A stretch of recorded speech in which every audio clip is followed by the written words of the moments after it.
We're back, people, and today we're going to film on the Miami Dolphins defense in first place after the Monday night game. Dolphins 9-3. Who would have thought at this point in December? Just really impressed overall what I've seen from the whole team. But the defense continues their impressive run versus the Commanders here. They held them to 2 scores. They scored twice, and one of those scores honestly came when the game was pretty much over. And then the Dolphins defense also scored once as well. And I would say they had the tougher matchup of the day. Like, the Commanders defense is really bad. And the offense, it's not great, but they definitely have some talent on that side of the ball. And I think overall they did a pretty good job. Like, all their big plays pretty much came out. They had like one big play to Samuel where it's just, they got out schemed. And the other times it was just Hal escaping from the pocket. But they stopped the run pretty well. They secondary played phenomenally. They got pressure up front. Probably get some individual player breakdowns this week, like on Van Ginkel, stuff like that. It all starts with stopping the run for this team. I like, this call here. It was basically like they blitzed the nickel, getting the nickel involved because like the box is actually pretty light here, and I like that they're disguising this. It ends up showing like a 2 high look, rotating down to like a single high look. Get Elliott to replace Kohu here, and then Kohu comes on a blitz and basically gets involved in the run fit, which I like to see. More things like that, very involved. We'll see how the defense looks. I know Baker got hurt. It's a week-to-week injury, which I think, is good. He avoided anything too serious. Probably going to do a Duke Riley video at some point in this week as well, because he came in and I thought played pretty well. And we'll, go over this. I think Sealer played his best game of the season in quite some time. He's been very solid, just very active in the running game, but also got some pressure too. You can just see him and Wilkins just create so much chaos, especially versus the run. Now, after stopping that run, it's 2nd and 10. They try to get the ball out quickly into the flat. They just do a good job. They get a 2-yard gain. I like how they were placing this. They keep the safeties don't rotate down till late in the snap, and try not to give too much away. They'll end up leaving Chubb unblocked, and it becomes hot. Good play here from Brandon Jones to just close, take a good angle to the flat right there. He's just matching. Everyone else is just matched up across the board in good coverage. No one's really open, and Jones makes a good break on that ball and makes a play. And I thought he actually filled in pretty well overall for Holland. Probably his, because he's filled in a couple times this season, once for Holland before this game, and then once for Elliott, I believe, as well. And this was probably his best game out of those 3 games. Dolphins bringing pressure on the 3rd and 8. Like to see this, just mixing this stuff up. They actually dropped Van Ginkel and Wilkins out, and that leaves Brandon Jones coming in unblocked. This is what I wanted to see. If Brandon Jones is going to play, might as well blitz him, because he's one of the best blitzing safeties in the league, and they hadn't really brought him, I don't think, at all this season. And that's his biggest skill set. And they come out and dime. They have Needham out there. They're showing a ton of pressure. And basically what they're reading here is once they see this guy slide, they're reading the center, these two.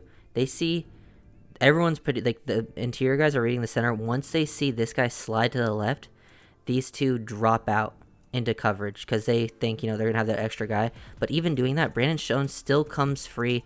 Needham also comes free from this side, because that's basically the plan here. They slide to the left. Now you have 3 to this side. Needham will come free.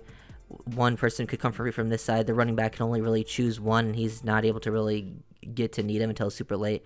But they get to Brandon Jones. That's just a well-executed blitz coming in untouched. At least getting one guy untouched. You can't slow it down, because if you don't come in perfectly untouched like that, and Jones has the closing speed where the ball has to come out so quick because the QB has to make a very fast decision. And then big sacks on 3rd downs. That was another big part of this game.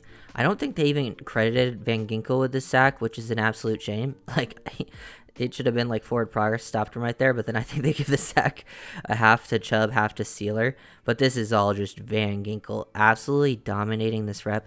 They have the tight end tied to his side here, so he has to take a super, this guy gives him a hesitation chip here too. So he has to take a really wide route, and now he knows based on what this right tackle's doing, he sees that he's gonna have to overcommit to this because he's so wide right here, and he's able to set this up and hit this spin move. Everything combined, the footwork on this play is absolutely ridiculous. His athletic ability is just insane. I know we needed to see this out of him. But to get hands around, look at the bend and burst he's having towards the ball, sticks that foot in the ground and then spins out of it, all just super combined natural movements. He really should have got the sack on that, but end of the day, it's still just high-level play from AVG. Just key 3rd down stops. This time it's 3rd and 3, so, a little more manageable for those Washington offense. And they're playing some 3-match across the board. Dolphins, love to run their cover 3, cover 9 variations and just match up and everything, ends up getting covered pretty well. Like, this guy's coming open free, but they have the safety to get over the top of it. Baker's in a spot, and they get some pretty quick pressure up front, which is another big thing here. They bring 4. Elliott's able to get down, just want to get out leverage to the flat right away. Considering it's 3rd and 3, he plays that really well. Everything else gets taken away here. This is probably open if he throws this with some anticipation, but Jones is able to get over the top eventually, and then he tries, he's feeling the pressure, so he tries to throw it underneath. Baker does a good job of, taking that away from McLaurin. Just good job from Sealer. Sealer was very, dominant in this game. Probably the most disruptive I think he's been as a pass rusher all season long. And then here's the play of the game. Van Ginkel, the pick 6. This is absolutely ridiculous. He just is such a playmaker. Even when he's playing, starter snaps, limited snaps, he's always finding a way to either score or cause the fumble that someone else scores on. He's always getting big plays, or he's getting down to the 5. He's been doing this for years, and he just, you could tell, this is all film study, instincts, things like that. He understands in empty right here, early down situation that this could happen, and he just reads the QB the entire way. Goes up, makes a play. That's athletic ability. I mean, even look at the right tackle here. He's already turning around. Van Ginkel hasn't even caught the ball yet, and I feel like he's already turning and running to catch him, which is comedy. But I mean, and Van Ginkel, look at the speed too. Look him. Dotson runs a 4.3 something. I'm pretty sure, a low 4.4s, and he does not gain a step on Van Ginkel. Van Ginkel was moving. Another player that deserves some props. I mean, the whole secondary deserves props. I think they gave up just a couple of catches, and it were all pretty limited. But look at Howard out here, just making such a good play on Terry. That was one of Terry's few targets in this game, because they held him to 0 catches. And McLaurin is a good player. He's actually a very solid wide receiver. Dolphins kind of go interesting coverage here. I'm not even sure what Fangio would describe this at, but they bring a lot. It's almost like 0 with how there's no safeties deep, but they're kind of sitting in the middle, robbing, and then they're both, matched up on the outside. Him and Ramsey both had, some decent coverage. They throw this over the top to McLaurin, and Howard has to turn around. He has to do a 180, and he plays through the hands right there at the catch point. Really nice stuff. Good job from David Long too, timing his blitz, because they bring both the linebackers. Just very, very nice stuff. And that adjustment from Howard is what Tyreek Hill basically did. He didn't have to catch it, but he had to readjust and play through the hands of the receiver. Taking a look at this play, this is probably the biggest negative play of the day, I would say. Just they got out schemed on this one. Baker gets beat deep. I wouldn't really blame this on Baker. He gets matched up with Curtis Samuel. This is more just getting out schemed, because they put Samuel in the backfield and as their running back, and they knew just they're coming out in dime. He's basically robbing down, get towards the middle of the field. They're basically playing cover 3 type situation, and that just leaves Baker matched up one-on-one with the number 2 on the backside of this, who ends up being the running back, but is not really a running back. It's a receiver, and it just puts him in an impossible situation. You have no help over the top. That works towards the inside. It's just a beautifully designed play, and it takes him out of the situation. Hopefully, Baker's okay, but that's just one of those areas where as a player, I'm not really blaming you. You're not supposed to be able to cover a receiver like that as a linebacker. So yeah, more on Fangio on that situation. Nice little sack here from Zach Sealer. Dolphins, played a lot of single high in this game, a lot of cover 3. They kept having, Brandon Jones playing as that single high safety. It was interesting to see, because Elliott played more of the Holland role, and then Jones played more of the Elliott role. And as you can see, everything is pretty much covered up right away. The only thing that's kind of open is down in the flat. Not many options, but they just win so quickly up front. You can see they're working, some stunts here, and Wilkins crashes down. He's the crash guy. Takes away all of this, and the Steeler loops around and is able to get pressure and finish the sack on Sam Howell, which is a big thing, because he's tough to bring down. And just, great work up front. Love, the work from Wilkins to really set up Sealer, and Sealer finishes. Then directly after that play, it's 3rd and 17. Dolphins come out in quads. Backside 3-1. Ramsey's basically matched up. Everything gets covered. They're trying to just set up this screen right here. And love this trigger from Duke Riley. He's man-to-man on this running back. He's just reading this. And then once he recognizes the screen, boom, get downhill. See that these guys aren't out in your face yet. Sometimes if you try to shoot downhill, the lineman can get you out. But he just pure instincts, realizes he has a chance to get down here, play aggressive, beat the alignment to a point of attack, and then gets there. And like, if there's one thing, Duke Riley is going to come in, he actually has this pretty similar skill set to Baker. He is very, very fast. Like, that type of play is just like playing special teams, to be honest, because it's a very similar situation to special teams, actually, running down the field on kickoff like this, and he makes a good play. Some good pressure here from the Dolphins. They try to, go play action. They're able to, make Hal feel some stuff, and he has to just chuck it up. Good pressure, good coverage on the back end for pretty much everyone. Elliott gets his call here. Kohu running with Samuel. Howard ends up slipping, but good job by Brandon Jones here, because Howard slips, and then Jones is able to find him and closes very quickly. He has good closing speed. That's one thing Brandon Jones will always have.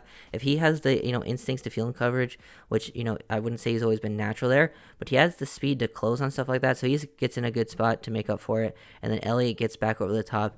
And for them running play action here, they actually get some decent pressure from Van Ginkel and Wilkins, and then Long comes up late and gets like a big hit on Hal. Hal's a tough kid. You gotta give him credit for, the toughness he plays with, and then kind of chucks it up and almost gets the interception.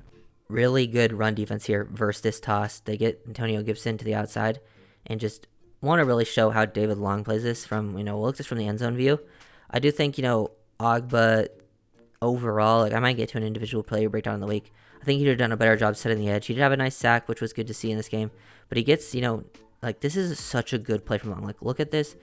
This tight end's able to reach him to the outside, drop that shoulder into him, and this now is able to capture the edge. And Long sees this. Instead of, shooting down to what his gap would be, he's able to scrape over the top, get to the outside, now set the edge, stop this, force this back into everyone, to Riley, to Van Ginkel, to Wilkins. Everyone else does their job pretty well, but Long is able to make up for what that mistake from Ogba, and they just all rally and get there and hold that to no gain, which is insane.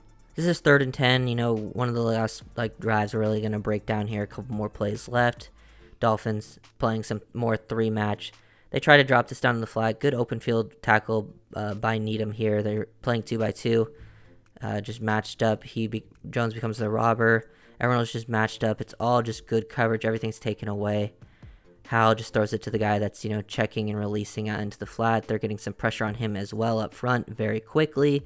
Gotta love what we're seeing from these guys. Do like this look, too. They have Van Ginkel and Chubb playing on the same side. Also with Ogba on the field, they bring Riley on the blitz. And then look how Van Ginkel gets this as the loop guy. He's so athletic and explosive, and it forces that down, and then Needham makes a nice open field tackle. Last play, right down. This is the 3rd and 1 that they stopped the running play on. Like, late in the game, 3rd and 1 that the other team runs, I feel like they always pick that up, because usually the team's not playing super heavy in the box. They're up a lot, and I love to see that they came down and stopped this. Great work from Van Ginkel and Long working off each other. Andrew, usually when you're, looking at this, it's probably Van Ginkel responsible for this gap, Long responsible for this gap, but Van Ginkel feels the space open up and just knifes to the inside. Long works off of that, triggers down to this hill. They just fit into the run perfectly off of each other. Van Ginkel, forces that cut into David Long right in the hole, and they both make great plays. That's just really good work.